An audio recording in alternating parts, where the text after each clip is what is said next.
around and disregard it. Strip you off the ground, show you what heart is. Standing strong and proud, nothing can knock it. Let's get it started, it's the hardest. Talk around and disregard it. Strip you off the ground, show you what heart is. Standing strong and proud, nothing can knock it. Let's get it started.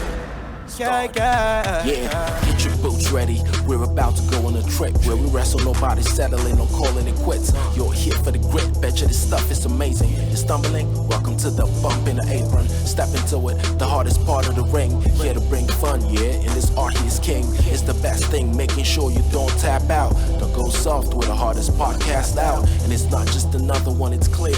Off the rest, in this content, none contest. Take the nonsense off the steps. You know it's nothing but pure gems when it's coming off the chest. Get it? Now it's time to sit and relax. Get your mind blown away, ain't no skipping this track. Have you paying more attention? No listening gap. Get everything I ever wanted, no giving it back. Ooh, what's up, everybody? Welcome to the Apron Bump Podcast. I'm your host, the hardest part of the ring, Kyle Bird. How is everybody doing today? I hope you're ready to bash in my glory. Great American Bash 1996 from old WCW on the way today. What a time in wrestling. June of 1996. We all know what's a coming. We are slowly crawling out of the darkness, very slowly, but we got some big things on the horizon, and that is a lot of that is set up in this show. A lot of firsts on this show, a lot of lasts too. Hey, let's call a spade a spade. This is the last pre-NWO pay-per-view that WCW will put on, so it's pretty historic in that sense. However, this show is still a big steaming pile of dog shit, so it's not that bad. There's actually some very good stuff on this show, but overall, it's like, yeah, I'm ready for. Can we, good look. The cruiserweight division is boiling hot at this point. We got Dean Malenko versus Rey Mysterio, a debuting Rey Mysterio on this show. Spoiler alert. By far the best match on this show. Yeah, spoiler. It's better than John Tenta and Big Bubba. It's better than Conan versus El Gato. It's even better than the goddamn football players on this show. We got Ric Flair and Arn Anderson facing off against Steve Mongo McMichael and the Carolina Panthers, Kevin Green. We got a lot to talk about there. Many shenanigans at play as per usual. But that being said, also, by the way, got the Giant defending the world title against Lex Luger in the main event. And I say, oh, by the way, because that is how this show treats that main event. But again, don't want to get too ahead of myself. We got a lot to talk about. Both me and my guest and me and you. Because, hey, you better stick around, you person watching or listening, because we will grade the show at the end, and we will also continue the hardest promotion battle of 1996 to see which promotion overall is doing the best at this moment. So we got WCW versus ECW versus WWF. And if you've been following the battle, you'll know that WCW is in last place with 1 point. WWF has 11. ECW has 10. What do those points mean? Who gives a hoot? What does the winner get? Well, stick around to the end, and your boy will tell you. But first, before we get into anything else, let me give a shout out to my guest, Steve, from the SCW Wrestling channel on YouTube. Steve does a bunch of stuff. He does pay-per-view predictions, recaps, best of lists, all sorts of lists. Does some retro stuff. Man, if you're not watching Steve on YouTube, you might just be an asshole because he puts out really great content. I like to bully the audience into watching my guests. That's my method. But Steve's a great dude. I've had him on before. Lovely gent. Just a very pleasant fellow, and you don't get a lot of that in the wrestling community nowadays. Very bright, very charming, very handsome. I'm kind of flirting with him. I'm realizing right now, third hand. But go check him out. All of his info in the description below. All my info as well. Apronbump.com for all my episodes and everything. All the social medias. At Apronbump on everything. Go buy a t-shirt. Go buy me a fruit basket. Do whatever you need to do to support the Apron Bump podcast. Hey, you don't even need to do those things. Maybe share the podcast. Maybe give it a like on YouTube. Leave a comment. Yeah, give me a rating on Spotify or Apple or whatever the hell. Pocket Cast, I think. I like a lot of Pocket Cast users listening to my show. Leave a review, a rating, whatever the hell. I'm done shilling. I'm done plugging. Let's get to the bash. Let's get some Scott Hall. Let's get some Kevin Nash. Let's throw Eric Bischoff off the stage. WCW, Great American Bash 1996. With myself and Steve from the SCW Wrestling Channel. Yeah, it's been hectic. It's been busy. A lot of family time for me with a little one as well. So yeah, it's been keeping good. How about yourself? Not too bad. Where is it that you're from again? So I'm originally from the United Kingdom. Right. I am currently in Sweden at the moment, but I also spend sometimes in the Canary Islands as well. I'm kind of a bit of a traveller, if you want. Gotcha. Yeah, I was curious as to the 6 hours thing. I'm not really too sure about the time zones, beyond the United States. So, but Sweden, is that family related, or are you just? Yeah. So my wife is Swedish, so nice. Yeah. So we spend time where both families are. So we have times in Sweden with her family. We have time in the Canary Islands with my family. So it's it's a good time all around, really. And I believe since we last did a podcast, you got married, didn't you? I did. Congratulations. Yes. Thank you. We're about 8-9 months in, going strong so far. So far, so good, I guess. So yeah, absolutely. Nothing really changed. I mean, we've been living together for since like 2 years before we got married. So amazing. Well, I'm really happy for you, dude. Thank you. I see a little addition there as well. Whenever I'm talking into the mic, he thinks that like he needs to help. I think, or he thinks that I'm like talking to somebody like physically. I think he's just generally curious. So we'll just have to be just have his claws in me during this entire show. I've seen some cameos anyway, which is good.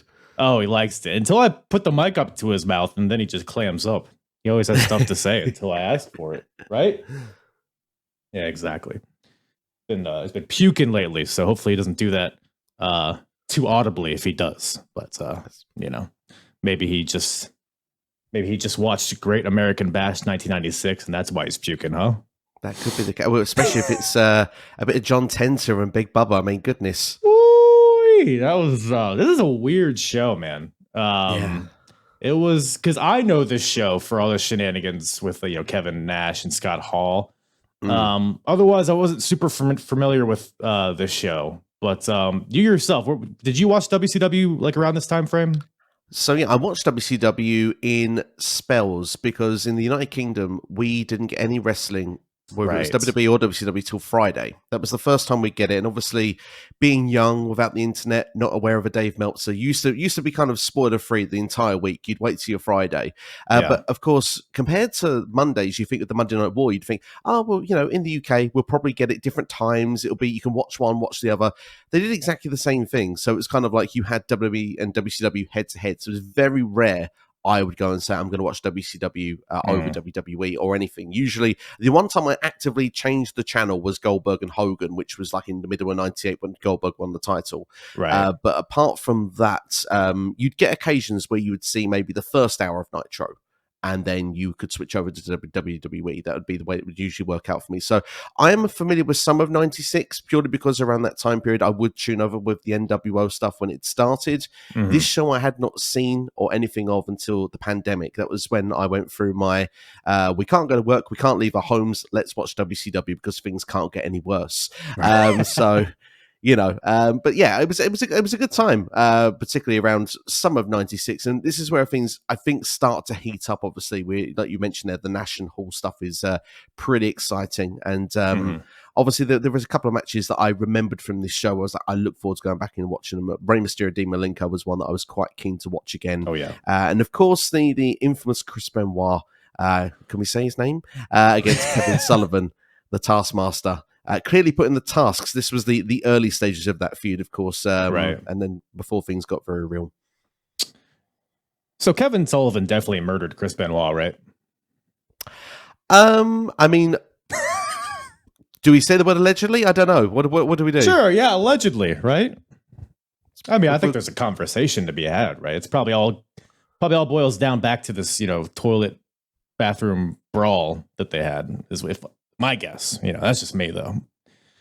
But maybe we'll touch on more of that once we get to that match. But yeah, for the most part, I agree with you. Yeah, Dean Malenko and Rey Mysterio was the match that kind of jumped out at me when I looked at this card, and it definitely not only match of the night. I mean, I think for WCW up to this point, probably match of the year. So that's some really good stuff there. But otherwise, like, oh no, you brought up John Tenta and Big Bubba before. It's like a lot of that type of stuff on this show. Even like the ones that I like kind of had high hopes for weren't all that great. There was the great stuff on this pay-per-view I felt like was the out of ring stuff. The story, there's some good stories going on, but yeah, the in-ring stuff. It feels like we're just prepping for the NWO at this point because it'll be the next pay-per-view Bash at the Beach when that all starts. But we're kind of just leading into that now. But Great American Bash, I think it was a solid show. It wasn't the worst show I've ever seen. But to say, I mean, I might throw a C- at it, D+. I don't know. If you had to grade it from like an A to F, what do you think you would give it? Yeah, I think around the C bracket is probably a fair rating. I think that there is some positive stuff on this show that I quite enjoyed. Obviously, going back and watching over like Sting and Lord Steven Regal, I went with the William Regal was nice and early to get the names wrong, but at the same time, like that had an interesting story in it for me. But I didn't believe the story that they were telling me. That was probably the problem with the match. But the in-ring quality was fine for me.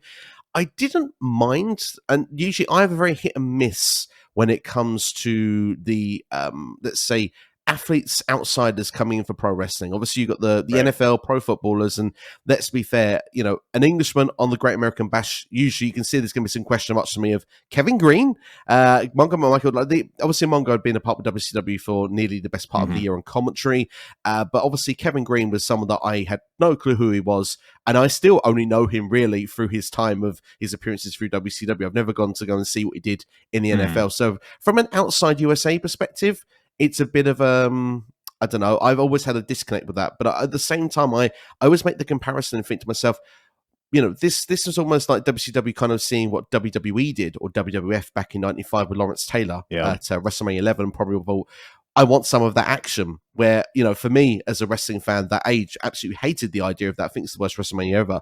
But when you look at it from a business perspective, I guess a lot of outside eyes want to creep in. I don't know if you're a big NFL guy. And was that sort of a thing that would make you think, well, I would be attracted to see maybe some of the top sports athletes from somewhere else coming in? Mm-hmm. Yeah, I mean, I'm kind of touch and go with sports. I'm not like a huge sports fan, but I mean, if WCW, if in this time, if I was watching football and I heard Kevin Green's going to be wrestling, I'd at least check it out. I'd at least see what's going on. So to your point, yeah, I get that. I mean, any name value, any celebrity rub that they can get, it seems like a smart business decision. And with Mongo already there, and I'm sure him and Kevin Green are friends, I'm sure that's kind of a real thing. So it all kind of made sense. But the story with Flair and Arn Anderson and the Horsemen is kind of discombobulated, and Macho Man's there, and then you have a lot of shenanigans afoot in that match. But I suppose we'll get to that. But yeah, to your point, I was interested for an outside U.S. perspective because it seems like if you threw like a soccer player or a rugby player out there, I probably wouldn't know either, so I wouldn't care. So, but in the scheme of the U.S., it makes sense. But speaking of the U.S., Great American Bash, of course, starting with the national anthem, which I'm sure brought a tear to your eye. I'm sure you stood up, put your hand to your heart, and the second I saw Craig Pittman there, that was it for me. I thought myself, you bring out the lower to mid card guy there, who's probably fair. I forgot he was employed by this point. It was the lieutenant guy that was around as well for a little while. Then he went disappearing to about 2001. He has the song that's used in Friends as his entrance theme. No, it was it was Craig Pittman and Cobra, I believe the guy's name was. Yeah, Cobra's on this occasion. Yeah, I can't remember the guy that I'm thinking of. It's like Lieutenant something at the time, but he's sense. Yeah, another one of these jobbers that kind of goes missing. But right.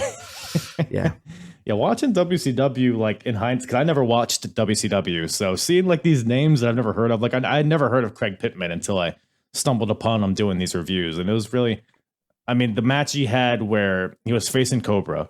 Cobra was in the ring, and Craig Pittman repels from the ceiling, and then like Army crawls over to him and then like chokes him with a wire. Like, it's so stupid, but yeah, otherwise he's actually not a bad. He's like a legit amateur wrestler and has some skills to him, but it's never really. I don't know where he goes after this. He's just out there holding the flag, I guess. You know, no super pomp and circumstance, no Aretha Franklin singing national anthem, but they just had the stock music, which is fine. That's all they need. I did get into the spirit though. I won't lie to you. Like it would be rude of me to, you know, as a guy from outside the US to not get in the spirit of the Great American Bash. I had the apple pie on the side waiting. Right. Do you know what I mean? Like I was in full flow and full swing for what was ahead. Couple of beers, had a barbecue for dinner, so I knew what I was getting into.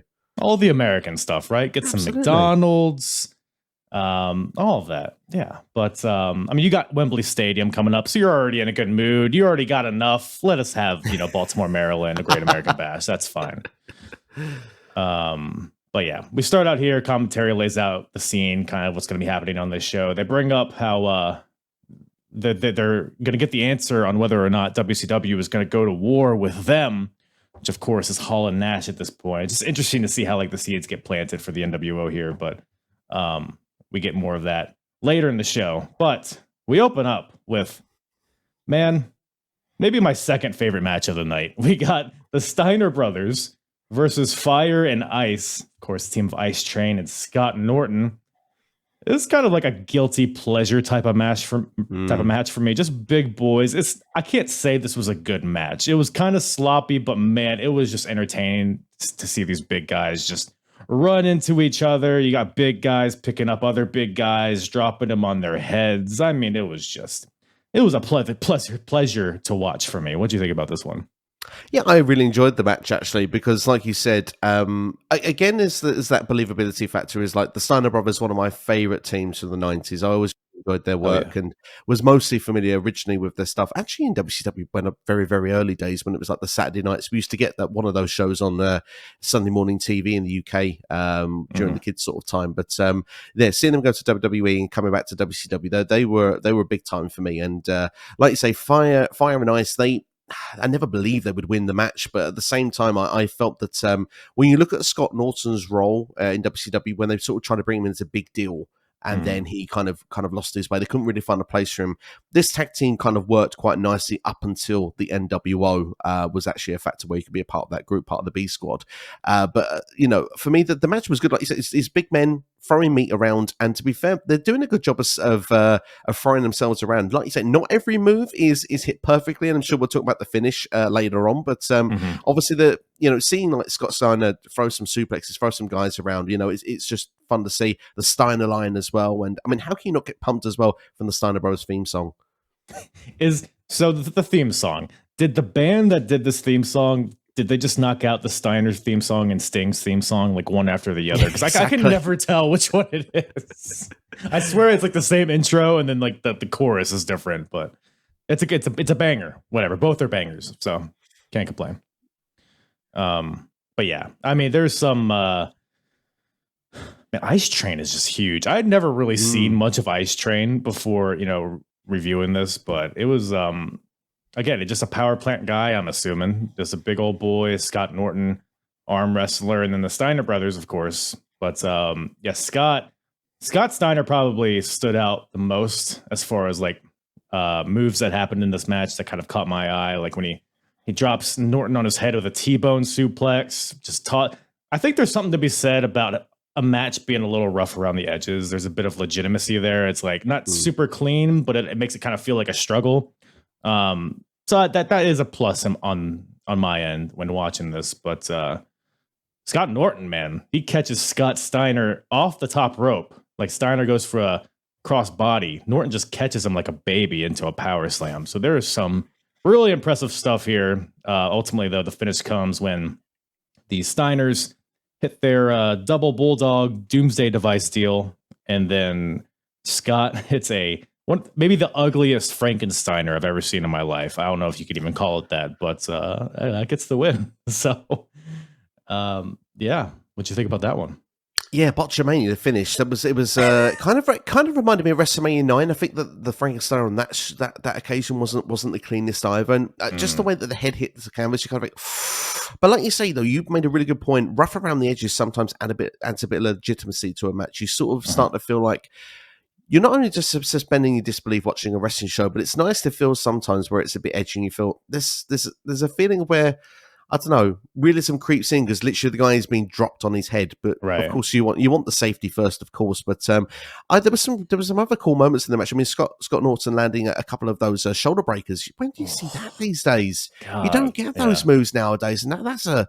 We're saying about a bang. I mean, literally, it's going to bang because it's going to hurt. It's a good move. Yeah, I can't imagine there's a way to take that without it just hurting profusely, and he gives him like one or two of them. So. That devastating move, but not enough. So Fire and Ice, they melt, I guess. I don't know, but they lose. And the Steiners, I think this might have been like a number one contenders match for the tag titles, but as of this moment, the tag titles are kind of just a prop with Sting and Lex Luger at this point. So I don't know if that matters too much, but yeah. But after that, we got a lot of Mean Gene on this show, I should say. Absolutely. He's which I'm not going to complain about at all because he's always a pleasure to see. But he's here after that match with Jimmy Hart and the Taskmaster, Kevin Sullivan. This feud, I don't know, maybe you could shed some light on this. So the Horsemen and the Dungeon of Doom, they started at odds and then they came together to try to end Hulk Hogan. Now Hulk Hogan's kind of gone for the time being. Now there's like strife between the Dungeon of Doom and the Horsemen. Benoit and Sullivan have, not been getting along. At the last pay-per-view, they were in a team together and they had miscommunications and whatnot.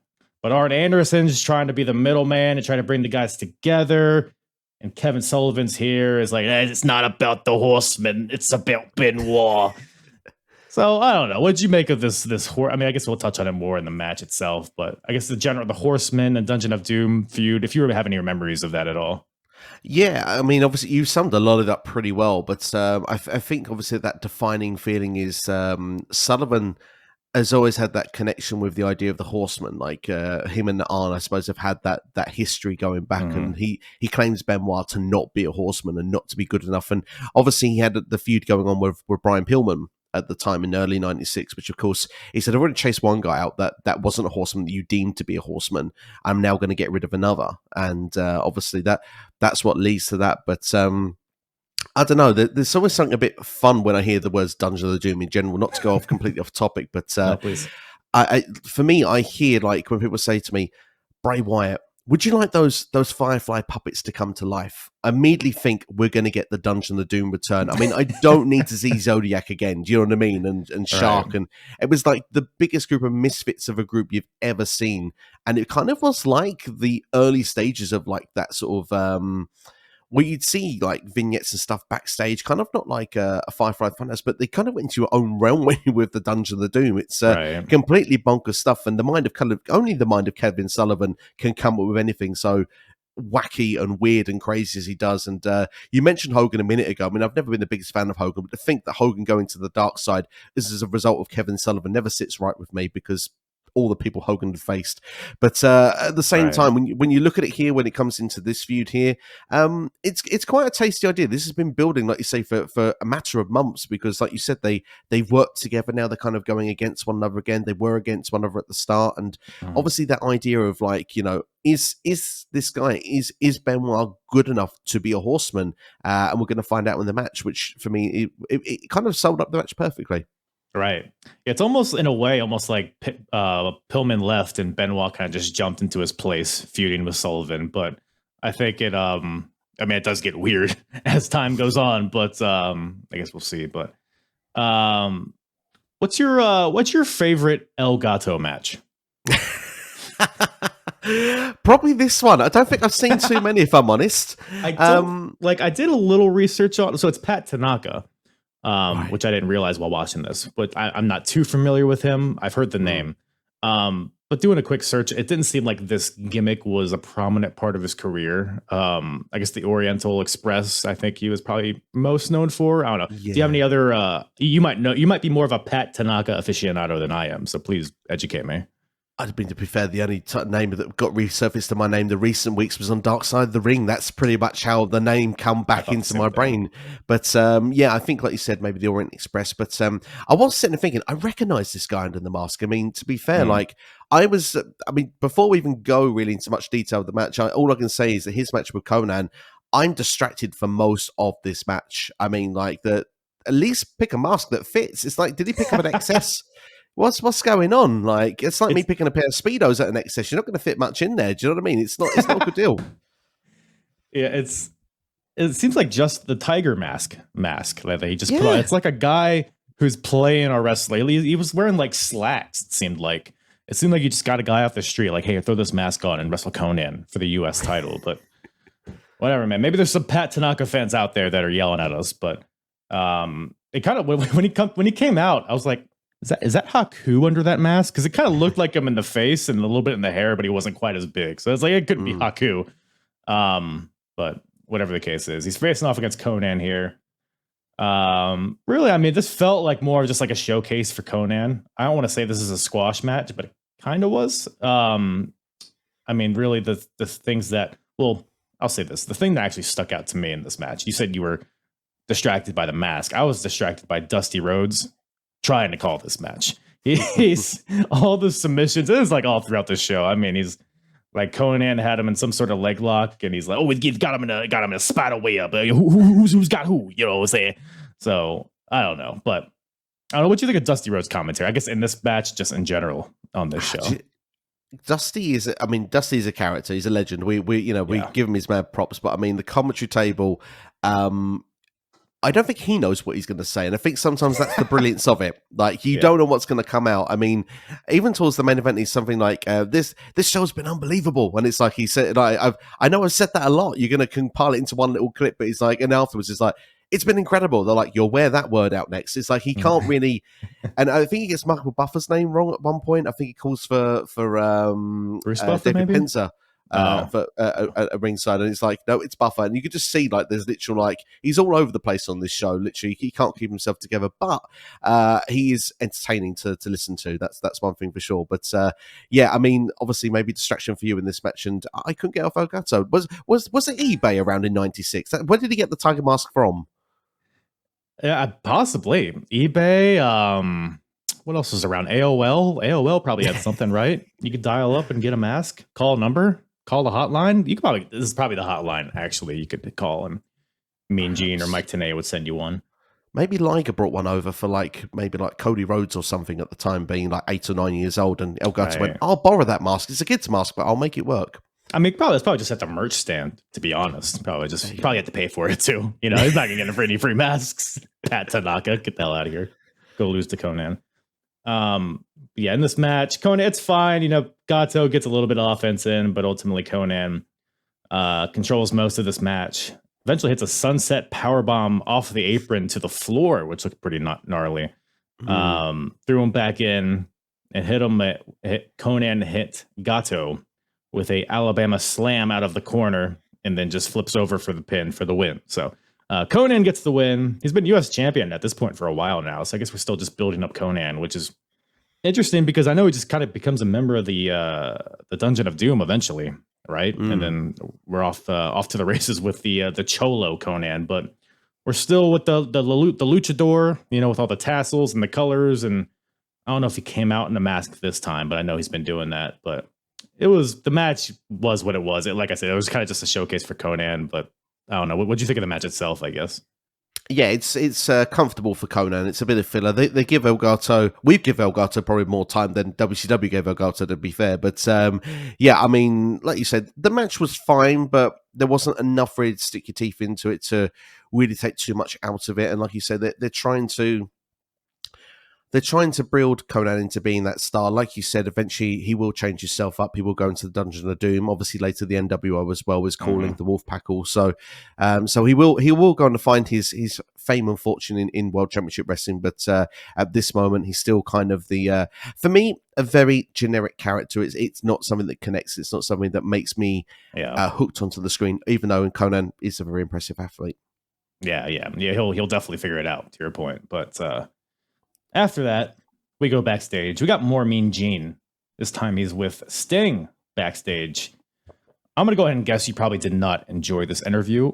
He's calling because he's facing Lord Steven Regal later in the show, and he's calling Regal. Well, actually, Mean Gene calls him a sissy, and then Sting just kind of piles on. He's a sissy because he drinks tea with his pinky out, which I'm sure you weren't too pleased with, as that. I think that's all you guys do, right? Is drink tea with your pinky out. So, well, I figured once this segment came on, I was like, this is why I'm here. I need to clarify this for the world. Like this is the spot, the moment right now. It's going to be made into the short video. It's coming out. How do we do it? Why do we do it? When do we do it? Only on weekends. That's the only time. Oh. We're busy in the week. We got to do our thing in the week. When it comes to the weekend, put our feet up, lay ourselves out. The pinky can come out, but until that time, no. For me, the segment, no, seriously, it's what it is. I think it's a bit messy, to be honest. I think Sting, you can tell that these things aren't scripted that well, because Sting kind of goes off on the sissy stuff, and then he kind of gets himself into a situation where he's like, I can't even say this stuff. Like we're not allowed to do where this is going. So it's like, right, okay, yeah, it's a bit of a car crash when it comes to it, to be fair. 1996, man, what a time. Says he's gonna straighten Regal out, and we're just like a month away, or a month after, WWF had a pay-per-view where people were chanting homophobic slurs. A whole arena was at Gold Dust, so it's just the time, I guess. But speaking of that, well, not really, but DDP, he's defending his Lord of the Ring against Marcus Alexander Bagwell. Still one half of the American males. We are not at top hat Buff Bagwell at this point yet, but DDP's here. So he won the Battle Bowl at the last pay-per-view, and it seemed like his push was starting, but they didn't really follow up with it much. They initially advertised it as whoever wins this Battle Bowl is going to fight for the world title at Great American Bash, and obviously that's not the case here, but he has this ring that he theoretically can cash in for a title shot at some point. I'm not really sure how that works. To my understanding, I don't even know if he ever really does, but he's here defending against Marcus Bagwell. It just felt like a random... First of all, DDP's out here.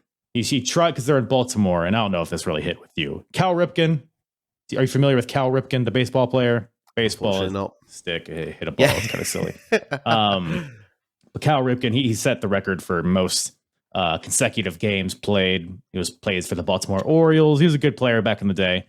I guess he's still playing in 1996, but he tries to shit all over Cal Ripken, but he calls him Carl Ripken, so the crowd's like, what? So it wasn't really effective, but the match itself, I thought it was fine. It just felt like it didn't really suck me in for whatever the reason. It felt like two impressive, like talented guys, but it didn't seem to be a lot of heat behind it. But I don't know. What'd you think about it? So I have to give this a negative 5 stars purely because we didn't even listen to the American Males theme song. That was a letdown just from the get-go. Point. That's actually a really great point. So that's -5 right there. But you're right. I don't know if he ever cashes that in. I was trying to remember to think like, right, you have something to look forward to or not, but I don't remember. But like you said, DDP winning that Battle Ball ring or Lord of the Ring, whatever they want to call it, was basically a pay-per-view for mid-carders. Like that, right. I remember watching that being a long slog when I watched that show. I don't know if you felt the same when you watched that show. Yes, absolutely. It was because the final portion of that tournament was a battle royal, and you have like DDP was the biggest star in that by far, and in early '96 he wasn't a big star. I mean, you had the Public Enemy was in there. You have like the Barbarian. You got Baby Disco Inferno. It was just like you said, it was like a pre-show jobber battle royal. It felt like, but it was like the culmination of this thing. But yeah, no, I agree with that. It was painful. But so to think to yourself, like, to come to this match, like you said, I kind of was a bit like, oh, well, DDP, Marcus Bagwell. I felt Bagwell was a better performer in his earlier run in WCW compared to the latter run as well. So I kind of was looking forward to the match. There was a few springboard moments where both of them went flying over the top rope. It felt like it kind of went around the ringside. They made the most of the space they had. But like you said, there wasn't really I didn't really feel a connection to a story in the match. I kind of just felt like it was just there to fill up some time. It was just there to do a purpose of, we said the last match was Showcase of Conan. I thought that this was kind of like, well, obviously DDP didn't get his title match here. So what we'll do is we're just going to try and build the guy up a little bit instead. So which American male can he beat on this show? And I think that's kind of what they're going with. Well, maybe he'll beat Scotty Riggs at the next show.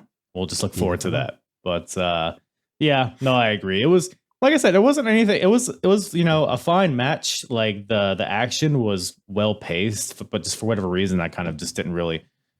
I felt myself zoning out at certain points. But Diamond Cutter for the win, as per usual. Starting to build up that finisher. It's already being built as like one of the best finishers in the company at this point. So, and this is for the Lord of the Ring. So he's defending his ring, and he defends it successfully. DDP does, but yeah, I'm wondering, American males. I mean, when is that? How long does that last? Because I was wondering, is this like a test run for Bagwell here as a singles guy, perhaps? So, I mean, I don't want to fill in some spoilers if you're going through WCW, but I can give you the time frame if you want it. Please throw it at me. So it's around the end of '96. There is a period where the NWO are together. They're quite united, and their idea is that they're going to take over WCW, and it's a one-night offer for wrestlers that want to be on the winning team rather than the losing team. If you're not with us, you're against us kind of vibe. And Bagwell is one of the people that decides to kind of take his opportunity to go. And I think it's the same night that Scott Norton also joins the NWO. Gotcha. Well, we'll look forward to that. But after that, we got Mean Gene again, this time with the Giants. The world champion, of course, in the main event defending against Lex Luger. What do you think of this presentation of Paul White? Personally, I think I enjoy it. What about you? I like it, but again, we're talking about the Dungeon of Doom stuff. So I mean, like, it's kind of, it's a bit out of the box, and obviously his debut came in this sort of weird outer realm thing with Hogan back in '95. So I like it. It's wacky, it's goofy, it's fun, but I think it does have a shelf life on it. I don't feel like it was. When he does eventually break away from the group, I think that he kind of, in a way, goes on to bigger and better things, but some may argue the case on that as well, depending on how it plays out. But yeah, for me, I don't mind it. I will say that I'm open-minded to it. When we say Dungeon of Doom, usually for me, I'm a zone-out kind of guy with it. But obviously, when it comes to the Giant, it's a different story. He's kind of like the one credible member of that group. Right. I think this promo in particular I enjoyed because it felt less cartoony than his promos usually do. Not to say it didn't have its campiness to it, but it felt very like, and there's a Lex Luger promo later in the show. It's kind of the same thing. It's like a serious, more realistic tone. And with like the NWO up and coming, and that's like their whole thing, is how it was like blurring the lines between realism and not realism. So I feel like maybe that's seeping into other characters throughout the show. Maybe I'm looking too far into it, but yeah, the Giant, I mean, he's a big dude. Like it felt like, throughout his whole career, it was back and forth, up and down, but it feels like he's in a steady spot here. World champion. He's a giant. You don't really need to think too much about it. He's just a big guy you got to conquer. So I feel like that was like his forte, and I feel like he was doing it pretty well, even though he's still very green at this point. But absolutely. And I think as well, one thing that I really enjoyed about the promo was his actual tone of voice. I actually like the fact that he almost goes into like the Jake Roberts kind of playbook of doing a promo, with the fact that he kind of more softly spoken, if you will, kind of like it makes you go towards into the screen further. Maybe I shouldn't go towards more into the mic, but at the same time, sorry for the ears. But at the same time, like, then he picks his moment to then kind of, raise his voice, where you kind of like watch throughout the show. And like you said, we've got millions of promos on this show, but even like at the start of the the beginning of the show, where it's kind of like about 6 or 7 different guys kind of just shouting at the screen while you need to be enjoying this show. It's kind of like everyone just makes noise. It's kind of like, you know, I don't know, like what's his name? Brick out of Anchorman, which is like loud noises, kind of that kind of vibe going on, you know. Where it was like the AEW Collision intros is like an homage to that. It was like the same kind of intro on this show. Pretty much, yeah. So, I mean, like, when the Giant does a promo like this, it's kind of like, rather than going, it's just another person shouting nonsense on my screen, I'm actually invested to listen because of the fact he goes with a softer tone, a bit calmer. You kind of go, oh, and you draw more in. So, I actually think that his delivery of this was actually pretty well done. Yeah, because at first, when he first came on the scene, he was very like Frankenstein-y. He was like, I'm gonna get you. But now he's like a guy, but he's a big guy, but now it's more realistic. So you can, to your point, get invested in what he's saying. But we don't have 2 big guys here in this next match. We have 2 cruiserweights fighting for the cruiserweight title. The champion, Dean Malenko, versus Rey Mysterio Jr., the debut of Rey Mysterio in WCW. And the cruiserweight division as a whole is still very new. I think this is only the second time it's been defended on pay-per-view. I think the title was introduced maybe a month or 2 before this, so it's still very new. But that being said, I think this match may be the reason the cruiserweight division became such a staple in WCW, because it was way different than any other match you saw on this card. Really different than anything you're seeing in America. In terms of wrestling, just the lucha style and the technical, this high-paced style. It was, it was just so smooth, the chemistry between these 2 guys. I mean, there's a lot to say about this match, but overall, Rey Mysterio, Dean Malenko, what'd you think about it? It was good as I remembered. I thoroughly enjoyed the match between the 2. Like you say, Rey Mysterio, complete unknown. To think now he's still going now, just becoming United States champion in 2023. Yeah. And, you know, still a champion. He's still a champion. He's still going. It's unbelievable. But this is a match that if you took it out of 1996 and you put it in 2023, it doesn't feel out of place. And I think that's the biggest compliment and testament to it, of how much perhaps a lot of people may have looked at this match and kind of thought that's something to be inspired by. A style like Rey Mysterio is, we've seen so many that since they've come and tried to replicate it. Dean Malenko is one of the best technical wrestlers I think ever, to be fair. I think he's hugely underrated. I'm a big fan of Dean Malenko. I'm a big fan of Texas Cloverleaf as well. I think it's criminal that it's not used by someone today as a finishing hold. Right. But everything that Dean Malenko does, like the focus on Rey's arm during this match as well, in particular, dissecting a body part, using the technical base, using submissions, and yeah, you have your rest periods and stuff with the match, but obviously these guys, they time it so it means something that matters. You get your rest periods when you're meant to. You kind of get your heart racing with the high spots when you need to.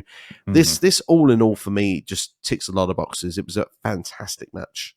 Yeah, you could argue maybe the rest periods went a little long, but even that being said, I mean, to your point, it builds up to, you know, when those explosions of action hit, they mean something, and the crowd was into it throughout the whole time. So who am I to say that? But yeah, Dean Malenko, man, I think the reason I enjoyed this match, I think, is because obviously you got Rey Mysterio and all the offense he brings, but Dean Malenko was such a good base for that, because at no point in this match did anything feel like they were working together, or it felt like a choreographed thing. It felt like a fight that just happened to have a lot of flips and twists and head scissors and submissions and all that stuff. It just, there's a sense of legitimacy that watching these 2 guys wrestle, it always brings. So, I just thought the chemistry between these 2 guys was great. Like, just styles make fights, and I think when you have the technician of Dean Malenko versus the high flyer of Rey Mysterio, I thought it was just a great clash of styles in a good way. But yeah, like you said, Dean spends a lot of this match attacking the arm of Rey Mysterio. This all gets started off with Dean. He does like an up kick. He like bends the arm of Rey Mysterio with his feet.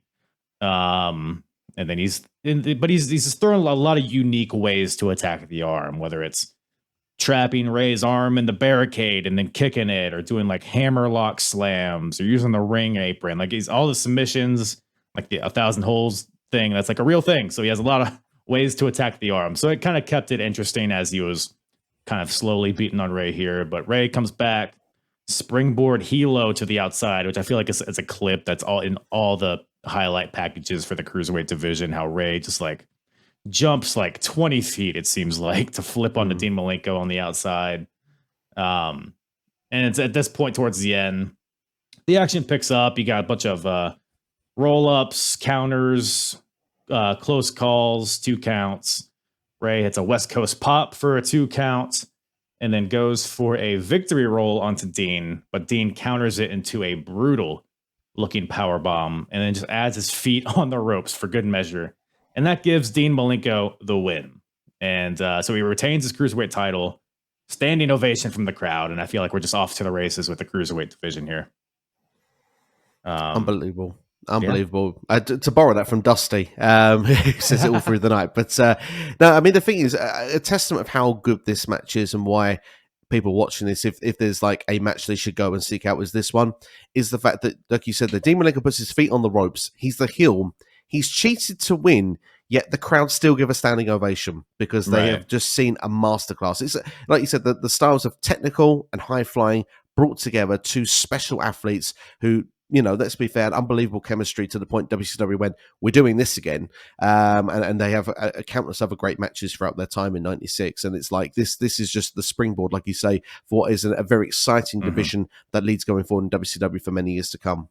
Yeah, for sure. And yeah, it's a testament because they're 2 relative unknowns at this point, even though they're, I mean, they made their names in ECW, and Baltimore and Philly aren't too far away from each other. So I don't know if there's, you know, how familiar this crowd was with these guys, but they were familiar after. That's for sure. That's for absolutely. Then we get a promo with Lex and Mean Gene afterwards, which we kind of touched on.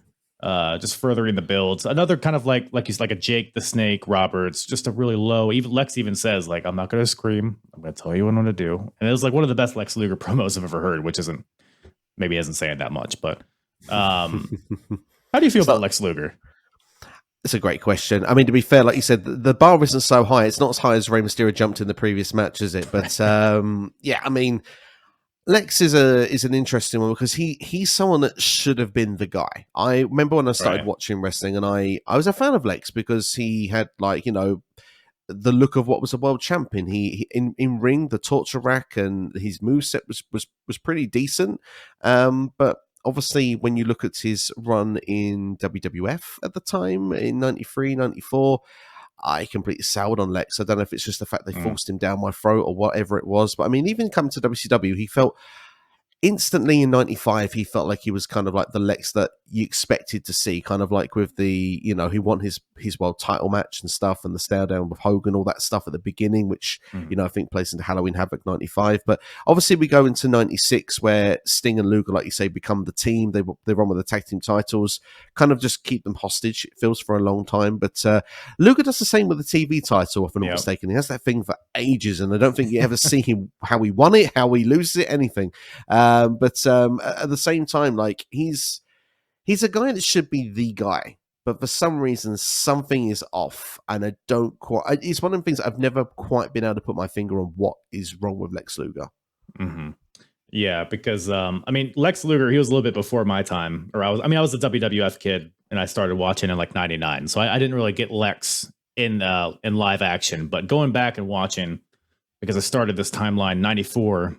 So I was watching WWF right off with his main event, or not even main event, at WrestleMania 10 against Yokozuna. And that initially kind of, like, you kind of soured me on Lex Luger, and his run in general in WWF was very, to your point, I mean, kind of just, they were trying to make him the next Hogan, and it was very blatantly obvious.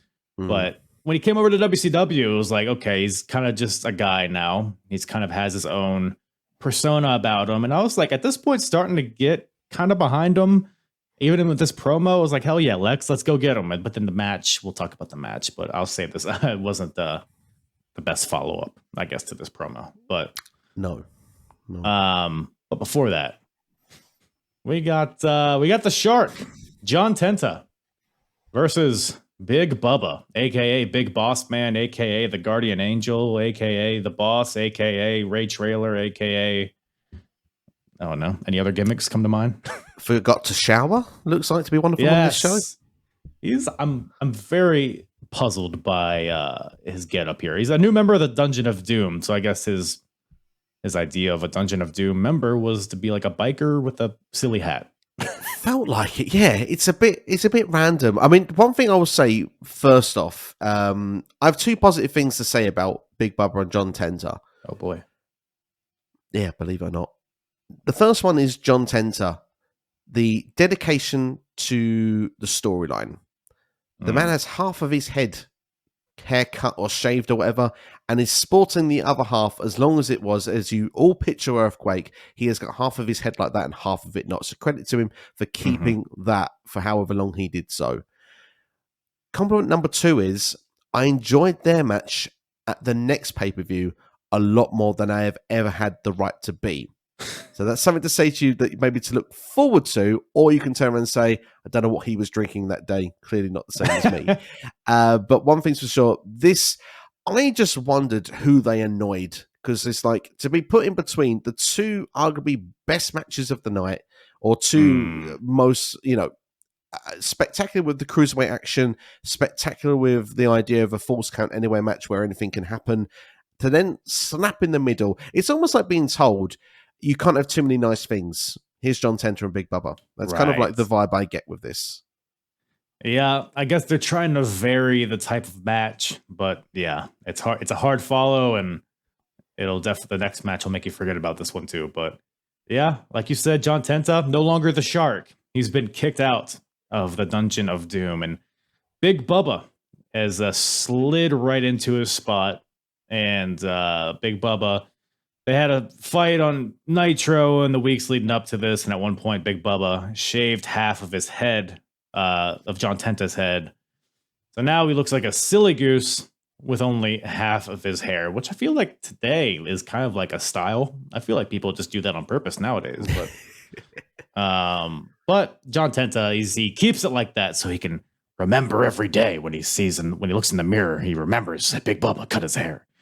So John Tenta's out here because he was a legit, sumo wrestler back in the day. He's a shooter. He can go. So he's kind of leaning into that a little bit. But the match itself, I mean, it was just two big guys wrestling each other. Your clubbing blows, your splashes in the corner. There is one point where Big Bubba goes up to the top rope. He leaps off for a cross body, and John Tenta catches him, which was very impressive. Ends up power slamming him, and that gives him the win. So John Tenta gets the win, and then Jimmy Hart, who had a pair of scissors, who I guess they were prepared to cut the rest of John Tenta's hair. Tenta grabs the scissors and cuts a little bit of Bubba's beard, which I'm sure was very. I'm sure he didn't like that very much. So it can't grow back apparently. So no. Awful. I mean, if you can't cut the hair, go for the beard. Apparently, that's getting even. I don't know. Like you said, the finish of the match was decent. I just think that's why it was very sudden. I think was something else that kind of didn't help. It felt like they were finally getting a bit of chemistry together, because they're two actually fairly decent workers for their time period. I mean, Earthquake I always thought was actually quite agile for a big man, was decent enough. Bossman has had some good matches in his time. Obviously had some maybe not so good matches as well, but I don't know, just the positioning, the timing, something wasn't right with this. And obviously storyline wise as well, I mean, I don't know, maybe I don't see why they'd want to cut the rest of the hair off. You're probably improving the look as well. So I'd keep Tenta exactly how he is personally. I wouldn't have gone for more. Right. Yeah, no, that's a good point. But yeah, I mean, Bubba, he had this beard. He just had like the pointed like triangle beard, and they just cut the tip of it. So now he just has a normal beard. So, but Bash at the Beach, is that it was like a roll of quarters on a pole match or something? It's something like that. There is a wacky stipulation to it, which it does escape my brain at the moment. But is it something on a pole?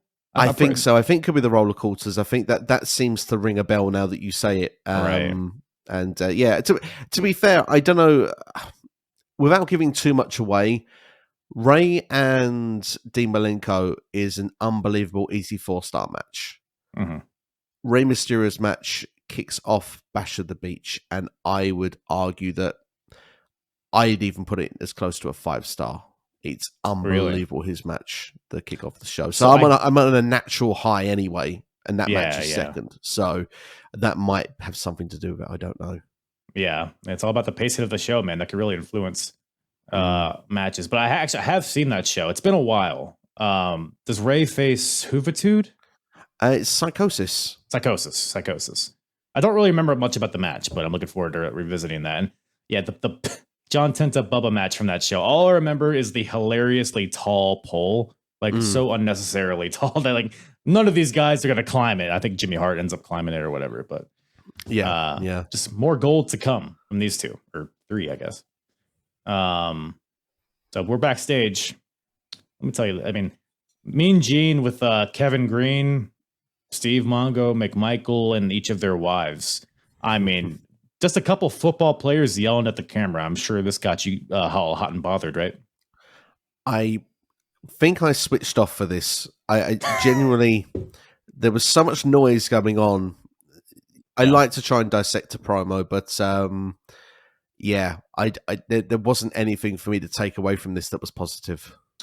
We'll dissect this. Kevin Green says that he's coming hard and he's coming heavy.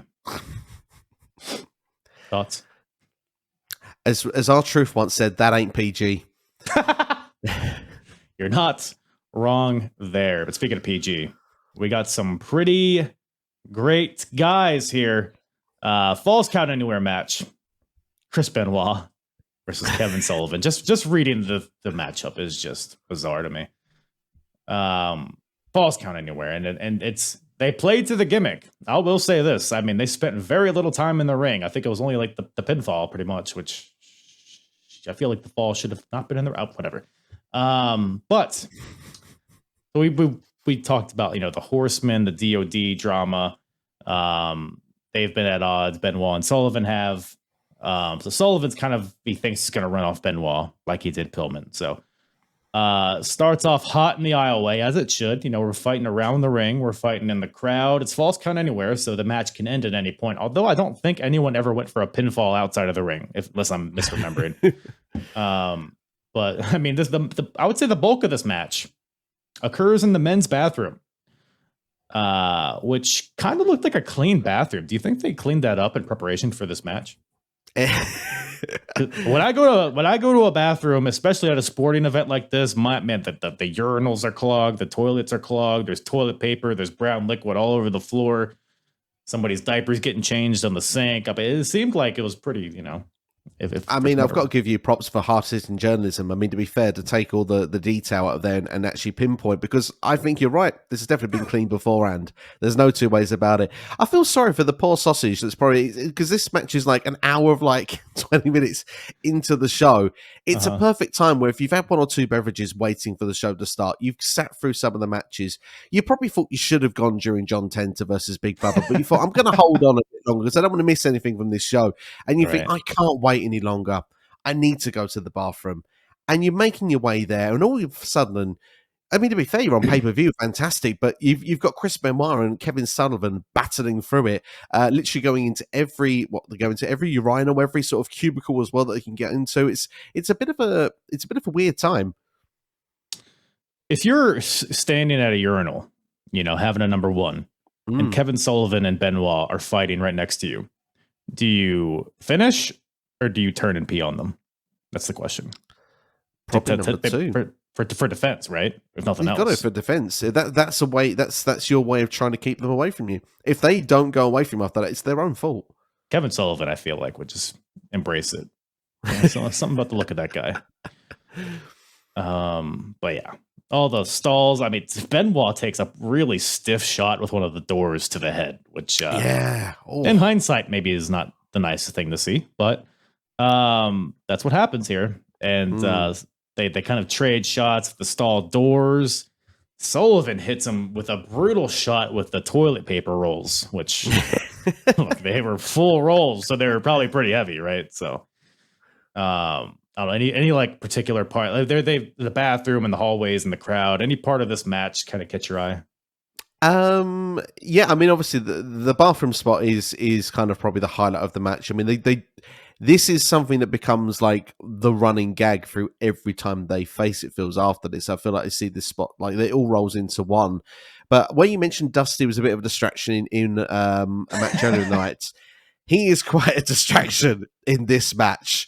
The point where he's like, "There's a lady in the men's bathroom." He's so bothered by it. He literally doesn't drop it at all. Like, I don't know, but not to take away from the action, that there is some good stuff. You mentioned there the use of the doors from the cubicles. That's quite an impressive spot, and obviously, I do like the spot that's used for the finish of the match. Although at the same time, I'm not sure it's necessary either to deliver the move they wanted to do, because we've seen it done many times without a table involved. But I digress. It still is quite a good looking spot. Superplexes hurt more if delivered off of a table. There we go. I think it's logic. You know, it's like giving a Walls of Jericho on top of an announce table hurts more than if it was not. So it's really just the math when you think about it. But yeah, they fight back to the ring eventually. A table gets introduced. Benoit sets the table up on the top rope, like in the corner, flat, and ends up superplexing Kevin Sullivan off of this table. Which, to your point, it's maybe an inch more height the table gives you. So that was what did it. So Benoit gets the win with that superplex, and that brings it to an end. Then we got some shenanigans at the end. I mean, the match itself, I thought was, it was fine. It was very different than anything else we saw on this show. I think they made the most out of it. Yeah, for sure. But I would say the real story maybe is what happens after the match. Arn Anderson comes out, who, like we mentioned earlier, has kind of been in the middle. He's a horseman, but he's trying to mend fences with the Dungeon of Doom. Comes out here, you think he rips Benoit off Sullivan because Benoit keeps on beating him after the match. But then Arn just joins in with Benoit, stomps Sullivan. 4 horsemen are unified. They're together. They're not with the Dungeon of Doom. And the crowd goes bonkers for this. So, I mean, whatever we think about this, I thought it was fine for what it is, but I guess the crowd was super invested in the horsemen and in this feud with the Dungeon of Doom. So it seemed like a success from my eyes, from just how the crowd reacted. Very much so. I mean, like, it was a hot story. I mean, the problem with it, and the problem with the booking of WCW, obviously, is as the show goes on, Arn Anderson is in a match not long afterwards, right, and is a heel. So it's kind of like it doesn't. There is a bit of flip flopping when it comes to the storytelling. So it's a bit weird in one way, because Benoit is clearly a babyface against Sullivan in the match. It's kind of like the Horsemen are baby faces when it comes to people like Dungeon of Doom, but when we actually want to take on your American football players, they are dastardly heels. But at the same time, though, like you say, this clearly was a story that were looking to make an impact, and they did that. They got the reaction they wanted, and I do think it was a very well done spot, because obviously Arn, he kind of pulled Benoit away for a second, kind of looked like, well, what's he doing? Is he kind of going to say like, well, you may have won the match, but you've not proven yourself here, or whatever, for whatever reason. But to then show that actually, no, they are united, and that Benoit is one of the 4 horsemen. Of course, they then go to go backstage, and Mean Gene kind of shows his face once again, doesn't he? Can't get enough of Mean Gene. He has to get the scoop. But yeah, to your point, after the match, they're Mean Gene's in the Horseman locker room, I guess. So you got Ric Flair, Bobby Heenan, who's going to be managing him later in the show, and then you got Woman and Miss Elizabeth, and then Arn Anderson and Benoit walk in the frame because they're walking from the ring right before this. So and Arn Anderson's basically like, yeah, Benoit, he earned his stripes tonight. The Horsemen are united.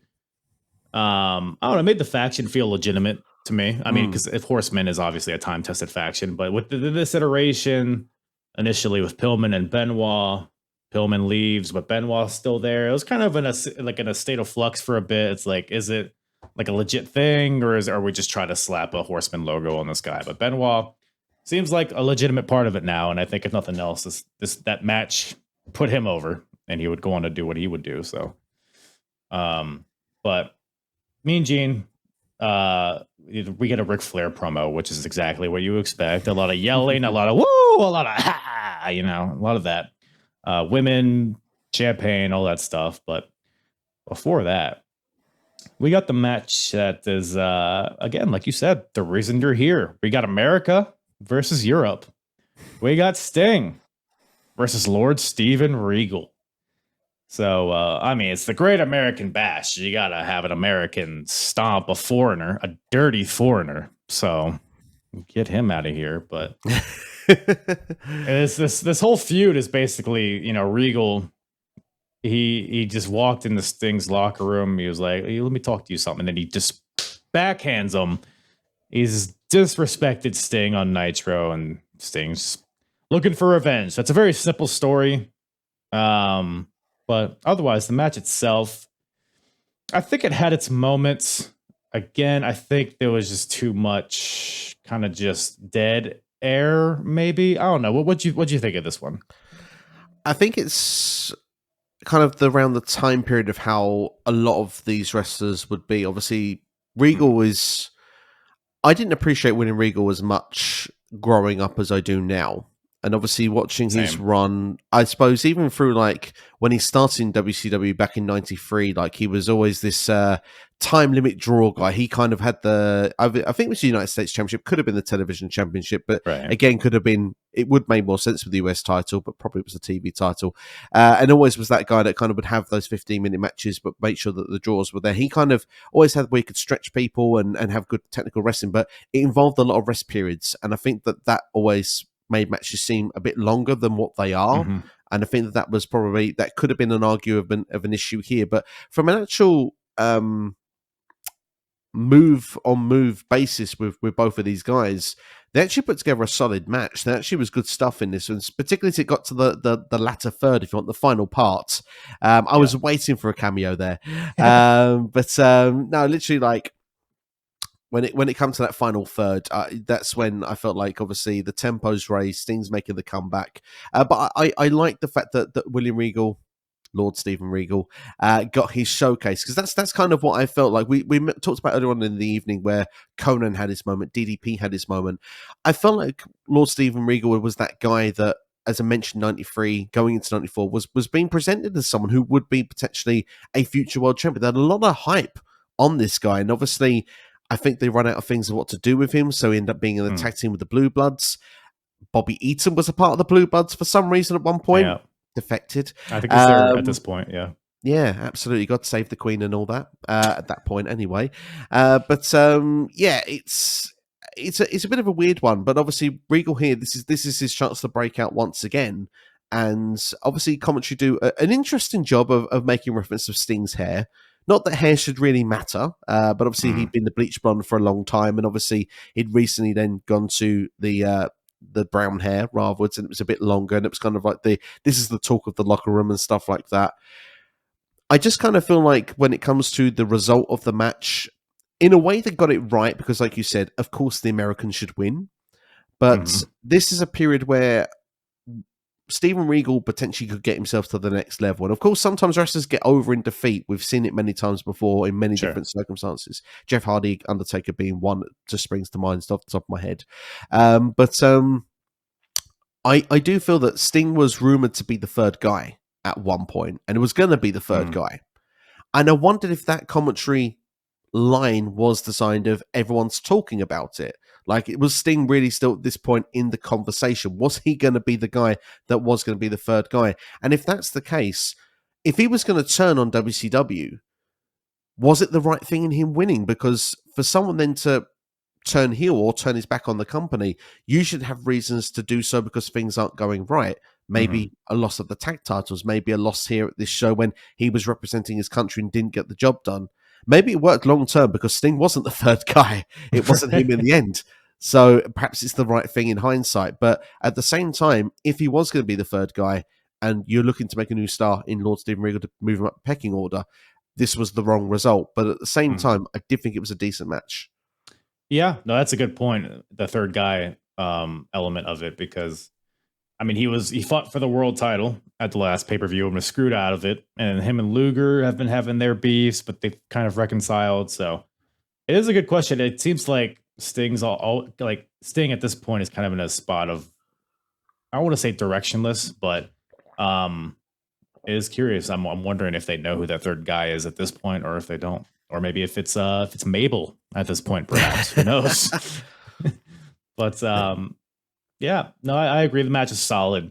I mean, Regal and his like you, it took me a while to really appreciate Regal and like just his mannerisms, like his facial expressions, his just knack to be just hated. You know, whatever he's doing, whether it's his actions or what he's saying. He's jaw jacking with the crowd at some point. I mean, he's an easy guy to just yell things at. But yeah, this is quick bursts. If this match felt like quick bursts at the beginning and the end.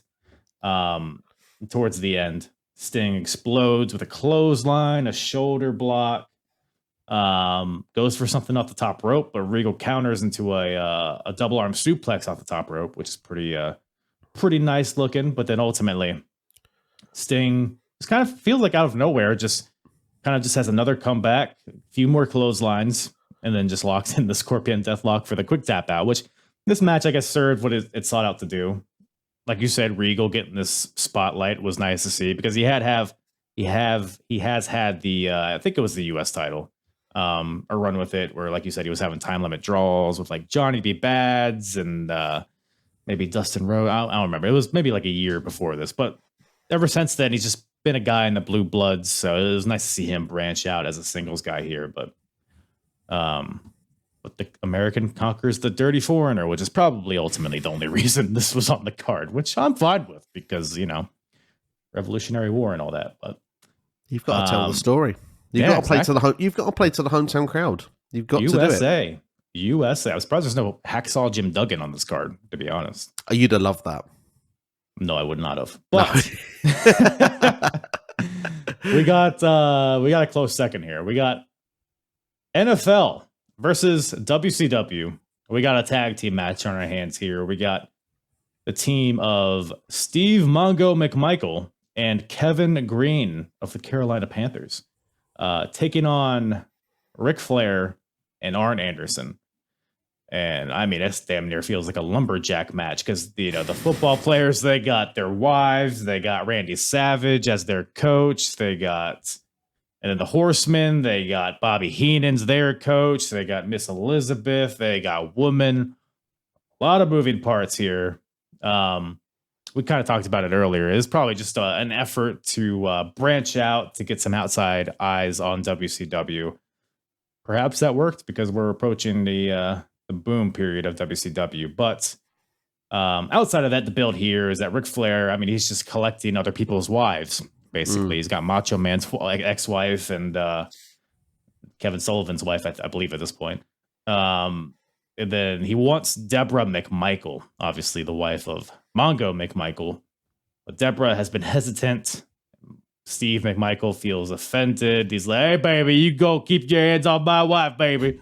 And then he finds his football buddy, Kevin Green, and they're going to go and tackle them on the gridiron, I think. So, but I mean, this match, I mean, you know, celebrities, athletes coming into wrestling, it's always a hit or miss thing. I feel like they didn't, I feel like they kind of played to their strengths in this one. They didn't try to do too much. They didn't try to do too much, you know, wrestling. A little pre-match gator roll by the football players, just crouching in front of each other and then rolling, which is a choice. Whatever. Is it even sports entertainment? I'm not sure. But I mean, I guess the story of this match is, you know, like Mongo, for example, he like does like a 3-point stance and then and then shoulder blocks Arn, but then he tries to do it again. And then Arn counters into a drop toe hold, so he's using the wrestling to counteract the football tomfoolery. But I mean, I feel like this match was fine for what it was. Obviously, there's a lot of shenanigans that come at the finish, but what do you think about the match itself? There's actually quite a lot more positives out from this match watching it another time round. I remember watching it the first time and it kind of, I thought the match was okay. Like you said, they kind of played to the NFL's guys' strengths rather than, which is what you need to do. That's why I was a big fan of ECW and Paul Heyman. He always made sure to, you know, highlight someone's star potential and hide those weaknesses. Which is pretty much the opposite of what Vince McMahon did in the 10s, literally the 2010s. It was like, no, you're weak at that. Let's show everybody. That's why you're not getting over. But at the same time, like when you look at this match here, I think that they told a good story. And what I would say is that the commentary actually did their job really well in this match. They told, they they gave away the finish at the start, which I thought was really good because you have to catch it on commentary. But at the beginning of the match, of obviously going and talking about Mongo McMichael's NFL career, why he joined the rival team of the Chicago Bears, which did slip my mind at this particular time because I'm not a massive NFL fan. Green Bay Packers. There you go. And why did he do so? For the money. So that's very clever that they said that at the start there. I like the fact that they really made the idea of like Dusty saying, you got to go crazy. You got to go crazy. I can't do a Dusty. I'll give a go at Macho Man. I do Macho Man much better, I think, than Dusty. But Dusty, I don't know. I try and do it with a talk when I talk like this, and I don't know if I'm doing that good or not. For British people trying to do an American accent always makes me laugh. Exactly. Okay, Macho Man might be better. I'm not sure. Yeah, what do you think Macho Man thought of this match? Well, I think he was more interested in the advertisement side of things. It was like, you need a little excitement? Snap it to a Slim Jim. Oh, yeah. Okay, that's solid. I don't mind it. That. Throat hurts now.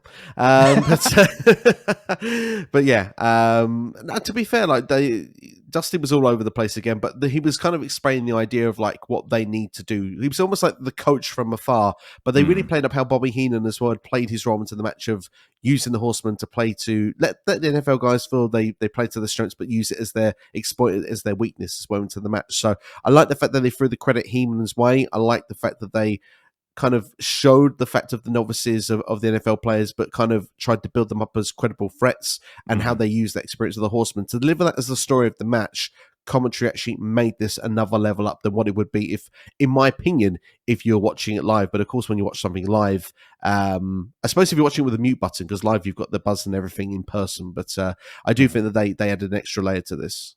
Yeah, for sure. I mean, the story was being told from the start of the match, like you said, but McMichael, Kevin Green. I mean, this is both of their debuts as wrestlers. I thought Kevin Green looked pretty solid. I mean, for obviously this first match, he looked like a wrestler. He's a big guy. He wasn't doing, tope suicidas. He wasn't doing the complex chain wrestling type deals. He was just a lot of yelling, a lot of jumping and running and clotheslines and shoulders. Look, that's all you need from a football player. And I thought he played that part perfectly. Agreed. At some point, the match kind of breaks down. Well, first of all, before that, there's one spot where Mongo puts Ric Flair in a figure four, and then Kevin Green hops the top rope, stops Arn Anderson from breaking it up, and then locks him in a figure four. So we got two figure fours going on at the same time, which crowd loved it. I loved it. I mean, it made me cackle. I don't know why. It was just so silly watching two football players put a figure four on one of the most legendary factions of all time. But whatever. I loved it. But at some point, was actually after that figure four, woman rakes the eyes of, I believe it's Kevin, or of Mongo.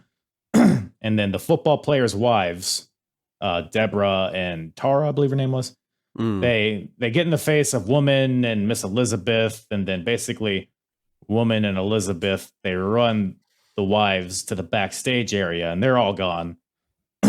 Later in the match, Benoit comes out. Course, a member with the Horsemen with Rick and Arn, starts brawling with Macho Man because Macho's starting to get involved, attacking Flair a little bit. As all of this is breaking down, Deborah comes back out. Before she left, she was wearing a Bears jacket, just normal clothes.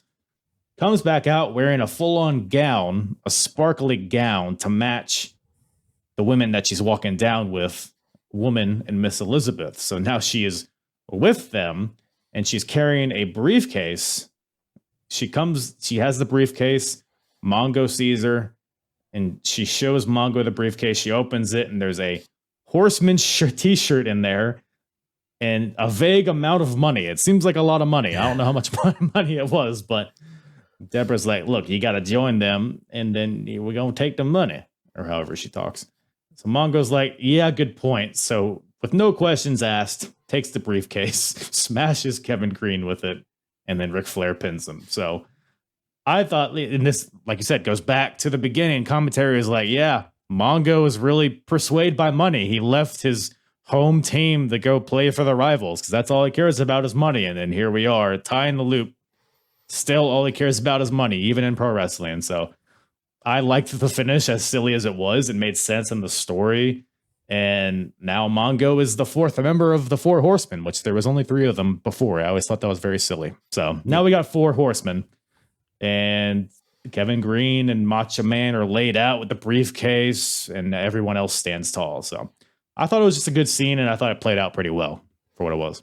Yeah, the story played nicely in the whole match of what they wanted to do, and I think that they got a good conclusion. And like you said, this was building the Horsemen up to complete them once again in a time where, this is kind of would I be right in saying that it's almost like a Horseman kind of place as well, where they're Baltimore, Maryland is where a lot of big stuff is happening for WCW over the years. So I imagine it's part of their territory. So to have them solidified as this group that's united and full once again probably was a good placement for this show, especially when you know what's coming ahead. Like we know that the NWO is going to happen. So you need kind of those groups at full force if they're going to be with them or against them, how it's going to go down. So yeah, I think that this was a good thing. The only thing, as I say, that doesn't connect so well for me is the idea that 2 matches earlier they've been cheered as the top baby faces of the night, almost, with the Arn Anderson siding with Benoit, and then obviously at the end of this they're being almost booed out of the building. But obviously that this heel run, I don't think it lasts so long, but still it's good all in all, and it connects all the dots. Like you say, the storyline has been almost been mapped out for quite a while, and with Ric Flair and his desires. So I think that everything here comes to a natural conclusion.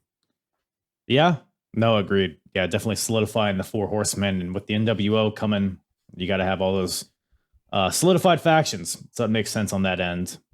And yeah, with the stuff with the dungeon and the horsemen before this, I feel like it was just 2 heels facing off, and the crowd just happened to like one heel better, which I don't know if they anticipated the reaction they got earlier, but it is what it is. But Mongo's in the 4 horsemen, so we're off to the races there, I guess. But boy howdy, after that we got old Eric Bischoff is on stage. How could this possibly go wrong? He's so we're fresh off the heels off of the Nitro debuts of Scott Hall and Kevin Nash. I don't think they've actually been named at this point. They are just, outsiders is what they would go by. And up to this point, they have been portraying like WWF contracted wrestlers. Everyone listening probably knows the deal, but WWF guys that coming into WCW to take over. But I believe, and you might have more insight to this, I think there was like a cease and desist type of thing thrown out there by WWF. Like, hey, you can't claim that these guys work for us, because they don't. So this was like an effort. Like Eric Bischoff asks each of them, hey, do you work for WWF? And they both have to say no. I'm sure there's like legal ramifications, but I mean, I know you were kind of not super into WCW at this point, but were you familiar with the storyline, and did you think it was legitimate at the time? So going back to me as a child, as a younger version of myself, that it would be when Hogan already joined. That was the kind of eye opener. I was like, Hogan's a bad guy? Right. I didn't like him as a good guy. So I was like, well, maybe I would be interested in this. So that made me want to switch the channel and see what was going on. But I'm with you, really. I look at a lot of this stuff looking backwards, and I believe a lot of what you're saying is accurate with the cease and desist stuff. And I think that it's a good way to do it as well, because you're doing it, these hard hitting big questions on pay per view as well. So it's kind of like people get that information. Not only have they've done the job, but everyone had to pay $50 to hear it, and for the ones that didn't, well, they've done the job. And people can still think it if they want to when it comes to Nitro the next night for the ones that didn't pay for it. So kind of it's a win-win for WCW the way they do it. Yeah, because way more people are watching Nitro than the pay-per-view, I would assume, right? So that makes sense. But after that, we got the big Mang, the medium-sized Mang, and our surprise buddy. You hit that sound bite that like every NWO documentary you see, and that's this moment here. And they proceed to Eric Bischoff first. He says, yeah, we're going to accept your challenge, and there's going to be a 6-man tag at Bash at the Beach. And then Scott Hall responds to this by right hooking Eric Bischoff. Been watching too much TNA lately. Punches Eric Bischoff, and then Kevin Nash power bombs him off the stage through a table. Looked pretty gnarly. I mean, it looked very dramatic in the way, like, even commentary reacted. Like, Tony Schiavone left the booth to go check on him, and then Dusty Rhodes was all shooken up. Kind of had a weird tone after. I don't know if this is like the right move to lead into the main event, because it feels like this is like the highlight here. But at the same time, I don't know if you end a pay-per-view with this. I don't know. But yeah, I don't know. What did you make of this whole segment here? It's when you look back at it, it's a brilliant segment. It's builds up everything it needs to with the pieces, and obviously you know that these guys obviously are under contract, so to have them involved on a pay-per-view is a must. If they'd have done this show without Hall and Nash appearing, it would have been a big letdown. And obviously the way they build this up now to know that you almost know, I mean, I have to see Bash at the Beach, because you need to know who the other member's going to be. You need to know who they're going to face. And obviously they say they're going to tell that the next night on Nitro, which is why they got majorly annoyed and did the spot. The spot's done really, really well. Bischoff does take it like a hero, to be fair to him. And yeah, I mean, like you said, it's sold very well. It does take the air out of the arena. It does not help the main event whatsoever. I have another theory of why I think the main event may not have done as well maybe as it could have done either, but we'll come into that in a few minutes. But when you look at this, you said there, in one way, it's in the perfect position because it's so near the end of the pay-per-view. It's to the point that everybody's going to be talking about it afterwards. That's where it's like, well, this has happened, Nitro. If they'd done this earlier in the evening, would this have sucked the air out of half of the show? We'll never know. But I do feel to myself that I'm picking on Big Bubba and John Tenta tonight. I don't mean to. Fuck 'em. But that should have followed this. Yeah. It's an even worse spot to be involved, but this is something that I think even WWF and WWE, whatever you want to call them, like, shows are very different now to what they were then. Then it was like you have your curtain jerker undercard, you have the people that barely make the show, and you build it up. You go from worst to best, and that's how you do your show. These days, it's kind of like you have one of your best matches at the start, one of your best matches in the middle, your best match in the main event. You make sure that the toilet breaks are say there's 7 matches on the card, match 2 and match 6 are filler. Like, that's where you go and have your bathroom breaks, or you go and get your popcorn or whatever you want to do. And it's like, this could have done with a bathroom break match afterwards, just so the crowd can have that feeling and then be heated up again for the main event. But yeah, it's a very good segment. It's very well put together. I get why they put it where they put it, because obviously long term, the big picture is not the Giant versus Lex Luger, regardless of whether that main event had been 5-star or not. So they did the right thing. Yeah, I would agree. And it's almost maybe they just didn't have faith in the main event, so they're like, I don't want to say they viewed it as a filler match, but it kind of felt like it in a way. And that's where we're at now. The main event, we got the WCW heavyweight title on the line.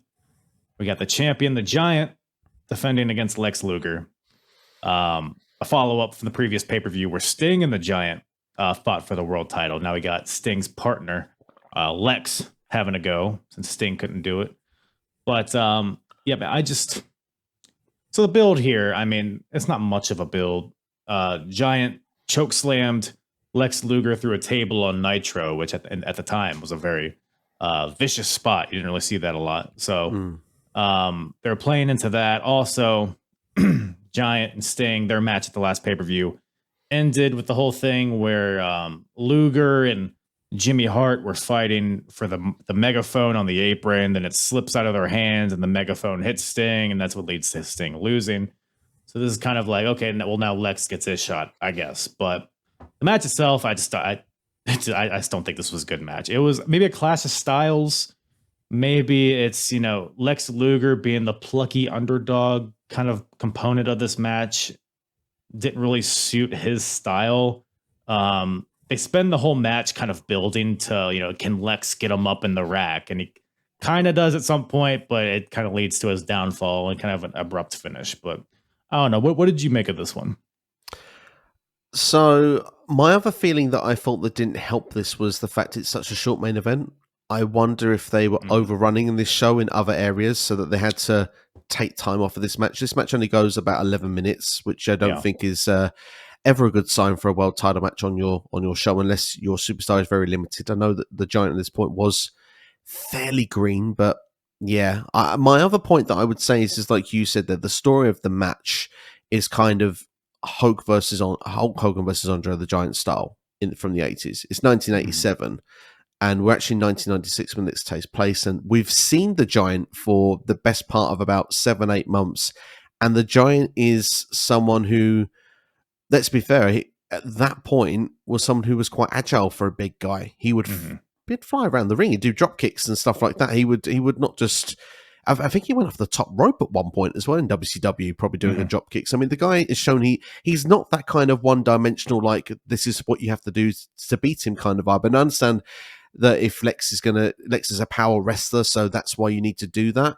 But this is where it kind of falls into the trap of what do you think of Lex Luger, which is why actually this is a really good question you asked earlier on, because Lex was supposed to be the next Hogan, and it just goes to show in another match here, he's not the next Hogan because of the fact that Hogan had something. Even though I wasn't a big fan of watching Hogan growing up because I always knew he'd win his matches and all the rest of it, I found it quite boring and predictable. But his hulking up and the way he did, he knew how to get the crowd involved. The crowd, maybe from the segment before, doesn't help. A short main event, there was some clunky moments in this match as well, which doesn't help it.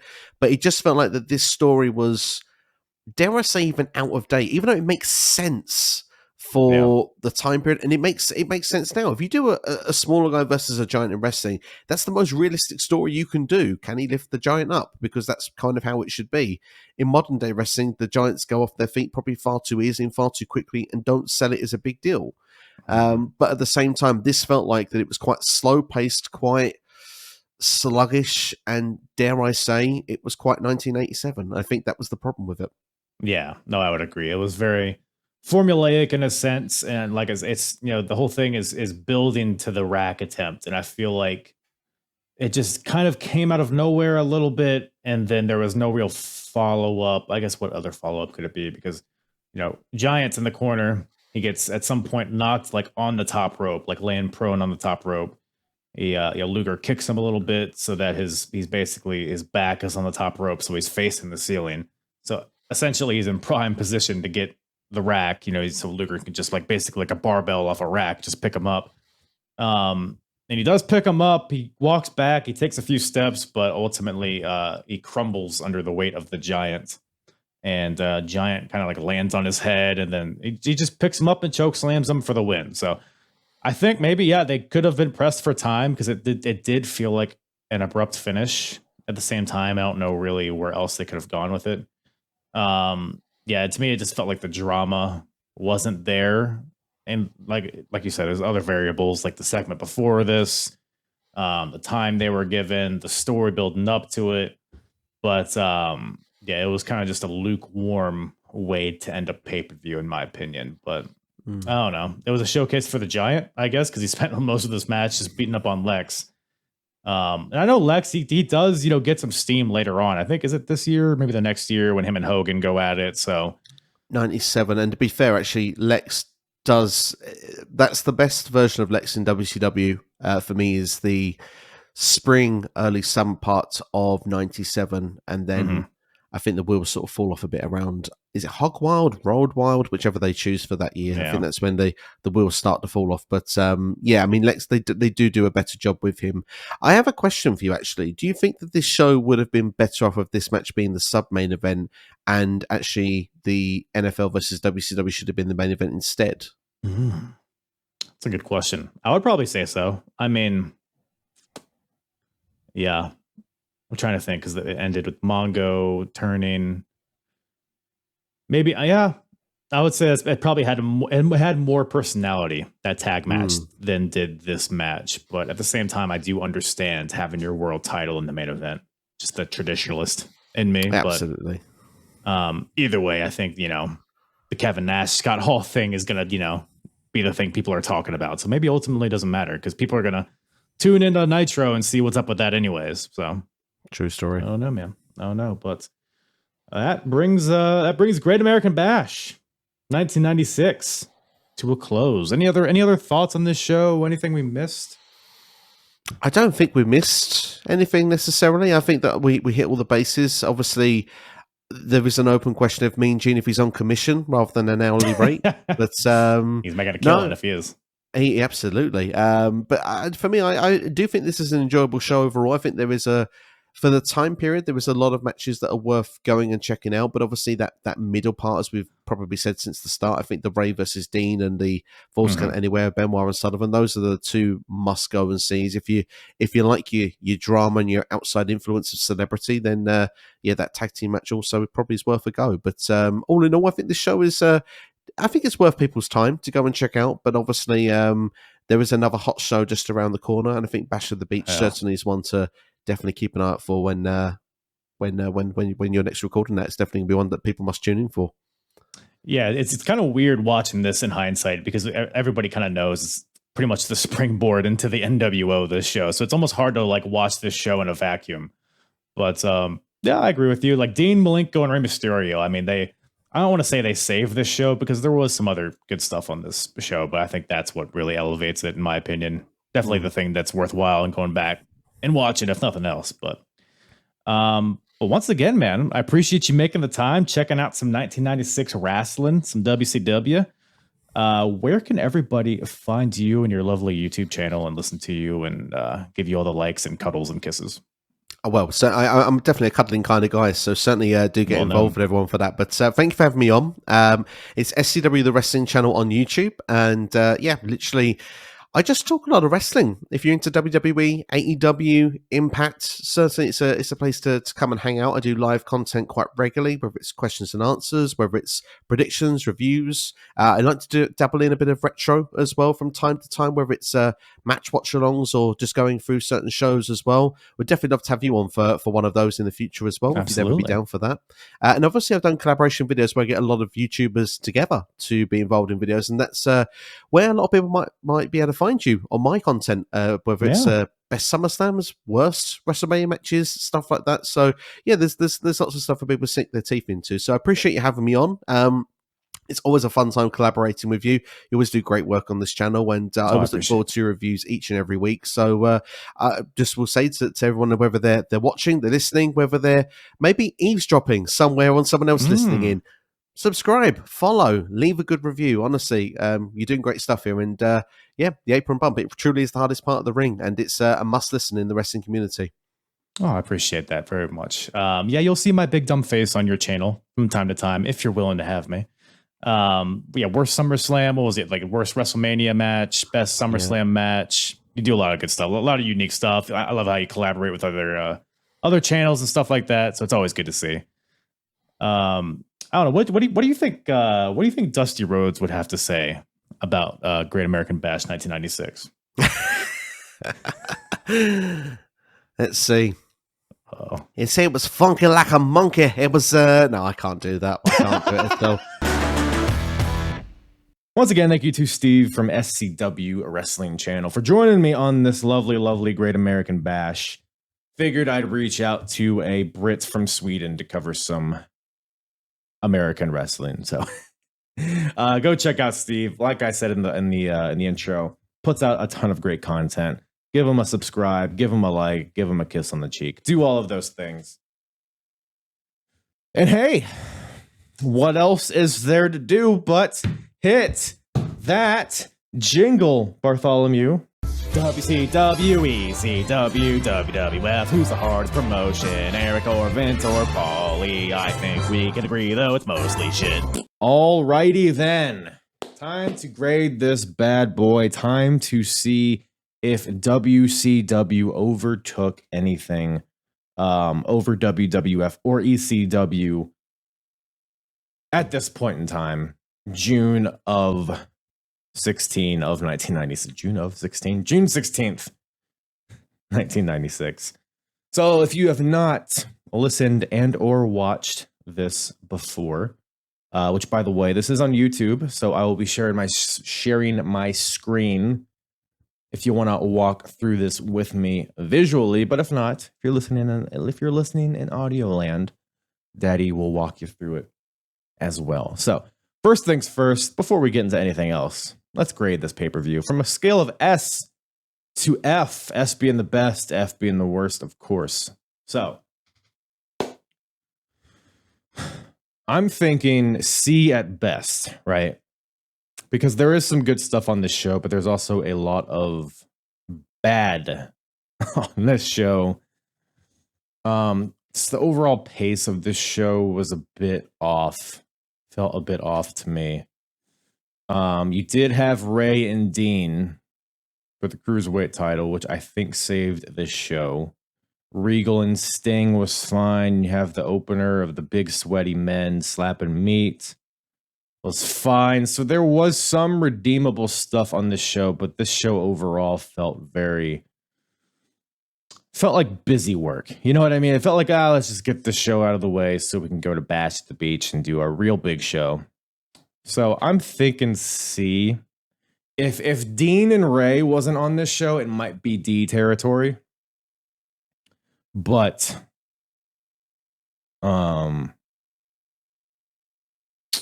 does it deserve a D though? I'm gonna throw a C at it. I mean, because look, the overall vibe of WCW is kind of on the upswing a little bit, right? You got some interesting storylines with the Horsemen and the football players and all that stuff. You got some stuff cooking. You know, the Outsiders are here, even though it's very early days. That's, you know, it's all fine. Yeah, I'll throw a C at this bad boy. So what does that mean? Well, we look and see which promotion has the highest average grade so far. And as of this moment, WWF has the highest score overall on average. So that brings us to the overall scoreboard. And as I said in the outset, WWF currently leading with 11 points, ECW with 10, WCW with 1. Now, I'll have you know, whoever wins this at the end of the year, the ultimate winner, the hardest part of the ring, is going to purchase a championship belt of the company that wins. And as of right now, WWF is in the lead, but I foresee that not lasting too long. Even though they do have the highest overall average pay-per-view grade, and they still maintain that. So they get 6 points for that. They maintain those 6 points, I should say.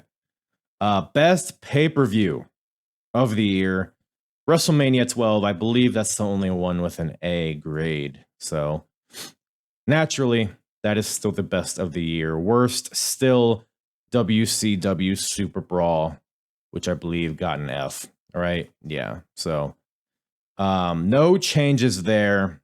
So WWF maintains their 2 points for the best pay-per-view. WCW holds on to their -1 for the worst pay-per-view of the year. Now, in-ring quality, just general in-ring, best overall. Currently tracking ECW as the best, and that's 4 points. So the Cruiserweight division is underway, right, in WCW, and I think that has potential to overtake, or at least to aid WCW in overtaking this at some point. I don't know if we're quite there yet, right? We have Ray and Dean, which is really like their first great cruiserweight match. So we can't take hindsight into account. We gotta focus on where we're at this point in time. As of right now, I mean, what other, in-ring quality, where was that on this show? I mean, nothing really else on this show was.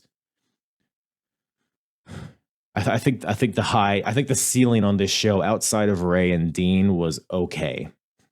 Right, Sting and Regal was okay. Steiner's and Fire and Ice wasn't. I wouldn't even say that was good. I enjoyed it, but it wasn't really good. I don't think. But point being, ECW I think holds on to this for now. So they maintain their 4 points. Best match of the year. Currently, we are tracking Diesel versus Shawn Michaels at In Your House 7.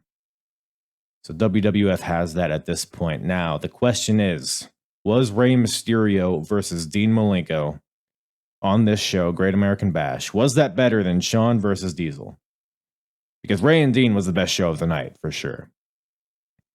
I'm going to say no, it was not better. It was very good. Obviously, they're different styles of matches, right? But Shawn and Diesel had just the fire behind it. It had the main event spectacle. It had the pressure, it had the build up. It had the street fight appeal of it with the in-ring just back and forth, technical aspect of it, Shawn and Diesel still maintains the best of the year for me. So WWF holds on to those 2 points. Worst match, Ultimate Warrior versus Goldust, also at In Your House 7. Was any match on this show worse than that? I'm going to, my first thought is no. Maybe John Tenta, Big Bubba, but that was short enough to where I think, you know, you can't really say that was the worst, even though Goldust and Warrior wasn't that long, but the segment around it was long, so that kind of factors in. I'm just looking through my notes, making sure I'm not missing anything. Conan versus Elgato. Yeah, I think the only contender on this show would be Bubba versus John Tenta. And I wouldn't say it was short and whatever. Get it out of the way. I'm not going to say that's the worst match of the year. So, whereas Warrior versus Goldust was a title match, and it was just so long. So and it was bad too. Like nothing they did worked. So Warrior and Goldust holds on to that for now. So they maintain those -1 points. So no changes on the scoreboard as of yet. But let's see if that changes here with roster. Star power, the next criteria. Best overall roster. So the best roster, really. And that takes into account the star power of it. That takes into account the in-ring ability, the promos, the athleticism, all of that stuff, right? And again, feel like a broken record here. The Cruiserweight division is still early days. I can't I just, in my mind, I can't use that as a way to justify WCW. Although WCW is in, I'm noticing here, we are currently tracking WCW in the lead here. Sorry, I'm choking on my own semen. Yeah, I guess we'll keep it as WCW, right? Because nothing has really changed since last time we looked at this. So yeah, we'll keep it at WCW. Wrestler of the Year, Shawn Michaels.